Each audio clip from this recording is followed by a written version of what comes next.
Pertandingan sengit antara Timnas Indonesia dan Australia baru saja digelar di Stadion Utama Gelora Bung Karno, Jakarta. Dalam laga ini, pelatih Timnas Indonesia, Shin Tae-yong, membuat kejutan dengan mencadangkan gelandang berpengalaman, Tom Hye, dan memilih menurunkan Marcelino Ferdinand serta Ivar Jenner di lini tengah. Timnas Indonesia langsung tampil menyerang sejak awal pertandingan.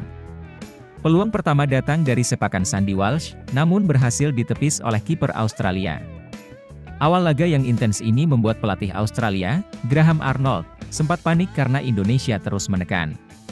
Meski begitu, setelah peluang awal, Indonesia justru mendapat tekanan bertubi-tubi dari Australia.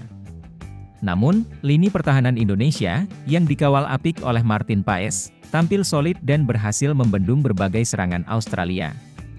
Paes melakukan beberapa penyelamatan krusial, baik dari tendangan jarak dekat, jauh, hingga bola mati. Di babak kedua, Indonesia melakukan beberapa pergantian pemain untuk menyegarkan permainan. Seperti biasa, di awal babak kedua, Indonesia kembali tampil menekan. Penyerang timnas, Ragnar Oratmangun, bahkan beberapa kali hampir mencetak gol. Meski demikian, laga ini memperlihatkan perkembangan signifikan dalam permainan Indonesia, yang semakin solid, terutama di babak kedua.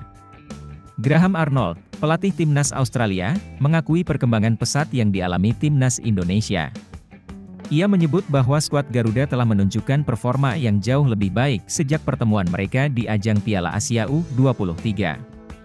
Bahkan, Indonesia sebelumnya sukses menahan imbang timnas Arab Saudi, bukti bahwa perkembangan mereka tidak bisa diabaikan. Di tengah kesuksesan ini, Shin Tae-yong sempat mengungkapkan keinginannya untuk mundur dari jabatan pelatih timnas Indonesia. Namun, nasihat dari rekannya di kedutaan, Kim Cho, membuatnya mempertimbangkan kembali keputusan tersebut.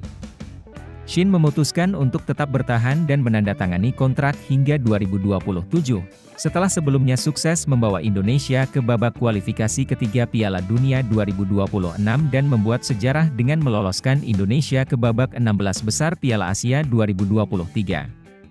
Sementara itu, penyerang timnas Indonesia, Ragnar Oratmangun, menyambut baik kehadiran dua pemain naturalisasi baru, Mees Hilgers dan Eliano Reijers. Kedua pemain ini tengah menjalani proses naturalisasi dan diperkirakan akan segera memperkuat skuad Garuda. Hilgers, yang memiliki pengalaman bermain di kompetisi Eropa bersama FC Twente, serta Reijers, yang telah menunjukkan performa konsisten sebagai bek kanan di klubnya, diharapkan mampu menambah kekuatan tim nasional. Ragnar meyakini bahwa kualitas dan pengalaman kedua pemain ini akan memberikan dampak positif bagi tim, terutama dalam perjuangan Indonesia di babak kualifikasi Piala Dunia 2026.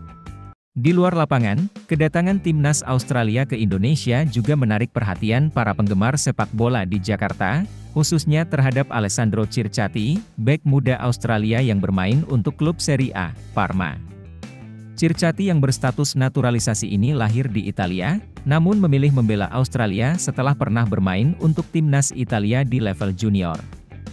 Momen manis terjadi saat beberapa penggemar Parma di Indonesia menemui Circati di sesi latihan Australia dan mengajaknya berfoto serta meminta tanda tangan. Circati merasa terhormat dan mengaku tak akan melupakan momen tersebut. Pertandingan ini bukan hanya menjadi ajang persaingan, tetapi juga memperlihatkan kedekatan emosional antara pemain, penggemar, dan sepak bola di antara kedua negara.